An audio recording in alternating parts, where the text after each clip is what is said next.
Assalamualaikum warahmatullahi wabarakatuh. Perkenalkan, nama saya Hafida dari kelas G Akuntansi. Pada pembahasan kali ini, saya ingin menjelaskan sedikit tentang skema sistem pemerintahan Republik Indonesia serta hubungan antar lembaga setelah perubahan Undang-Undang Dasar 1945. Pada masa Orde Baru, perubahan Undang-Undang Dasar 1945 ditandai dengan berhentinya Presiden Soeharto dari masa jabatannya setelah dilakukan gelombang unjuk rasa yang dimotori oleh para mahasiswa, para pemuda, dan berbagai macam komponen bangsa yang lainnya.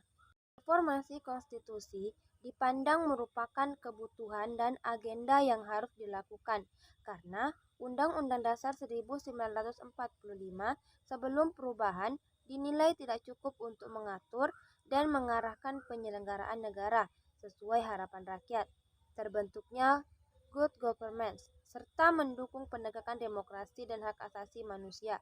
Perubahan Undang-Undang Dasar 1945 dilakukan secara bertahap dan menjadi salah satu agenda sidang MPR di tahun 1999 sampai tahun 2002. Dari segi kualitatif, perubahan Undang-Undang Dasar 1945 bersifat sangat mendasar karena mengubah prinsip kedaulatan rakyat yang semula dilaksanakan sepenuhnya oleh MPR menjadi dilaksanakan menurut Undang-Undang Dasar.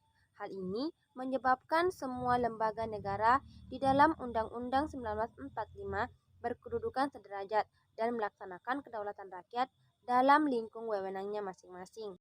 Setelah perubahan Undang-Undang Dasar 1945, maka terjadi perubahan pada sistem pemerintahan Republik Indonesia. Yang pertama yaitu lembaga eksekutif yang terdiri atas presiden dan wakil presiden. Yang kedua adalah lembaga legislatif yang terdiri dari MPR, DPR, dan DPD. Dan yang ketiga adalah lembaga yudikatif yang terdiri dari Mahkamah Konstitusi, Mahkamah Agung, dan Komisi Yudisial. Dan yang terakhir adalah lembaga eksaminatif yang terdiri dari BPK. Setelah perubahan Undang-Undang Dasar 1945, maka hubungan antar lembaga negara dalam sistem ketatanegaraan Indonesia mengalami perubahan. Yang pertama yaitu pada hubungan antara MPR dan Presiden. MPR sebagai pemegang kekuasaan tertinggi sebagai wakil rakyat sesuai dengan Undang-Undang Dasar 1945. Di samping DPR juga ada Presiden. Hal ini berdasarkan ketentuan dalam Undang-Undang Dasar 1945 bahwa baik Presiden ataupun MPR dipilih langsung oleh rakyat. Berbeda dengan kekuasaan MPR sebelum Undang-Undang Dasar 1945 melakukan perubahan, di mana memiliki kekuasaan tertinggi dan mengikat serta memberhentikan presiden atau wakil presiden sesuai dengan ketetapan Undang-Undang Dasar 1945 hasil perubahan. Maka presiden dapat diberhentikan sebelum masa jabatannya, baik karena permintaan sendiri atau karena tidak dapat melakukan kewajibannya, maupun diberhentikan oleh MPR. Pemberhentiannya oleh MPR sebelum masa jabatannya berakhir hanya mungkin dilakukan jika Presiden bersungguh-sungguh telah melanggar hukum berupa pengkhianatan terhadap negara. Yang kedua adalah hubungan antara MPR dan DPR. MPR terdiri atas anggota-anggota DPR dan anggota-anggota DPD yang dipilih melalui pemilihan umum.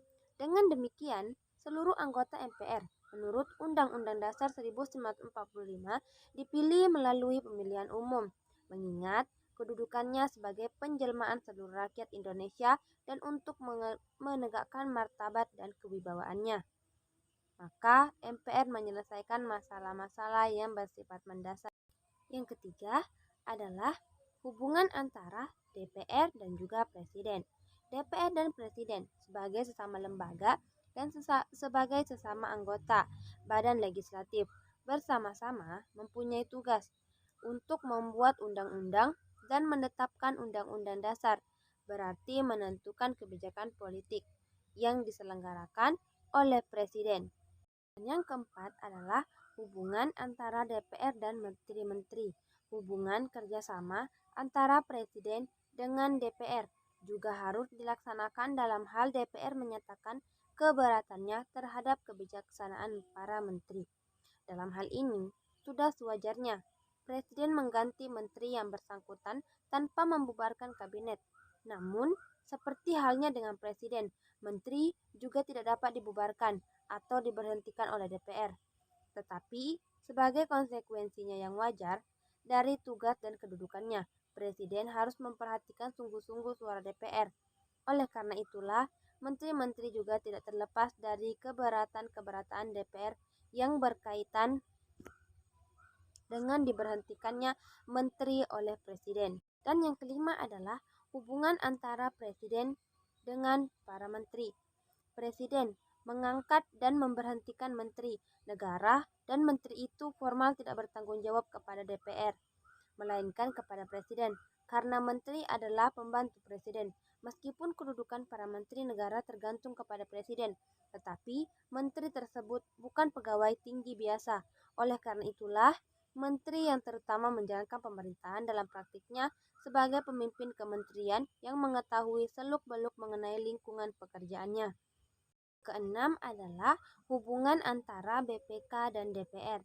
Anggota BPK dipilih langsung oleh DPR dengan memperhatikan pertimbangan DPD dan diresmikan oleh Presiden. BPK bertugas untuk memeriksa langsung tanggung jawab tentang keuangan negara dan hasil pemeriksaan itu kemudian diberitahukan kepada DPR, DPD, dan juga DPRD untuk mengikuti dan menilai kebijaksanaan ekonomi finansial pemerintah dalam menjalankan oleh aparatur administrasi negara yang dipimpin oleh pemerintah. Yang ketujuh adalah hubungan antara Mahkamah Agung dengan lembaga negara yang lain.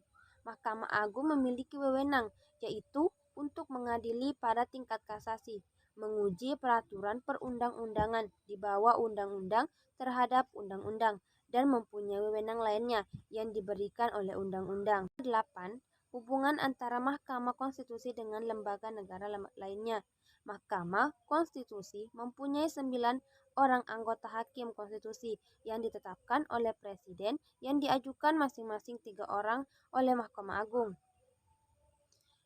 Mahkamah Konstitusi ini memiliki wewenang untuk mengadili pada tingkat pertama dan terakhir yang keputusannya bersifat final untuk menguji undang-undang terhadap undang-undang dasar. Yang terakhir adalah hubungan antara Komisi Yudisial dengan lembaga negara lainnya.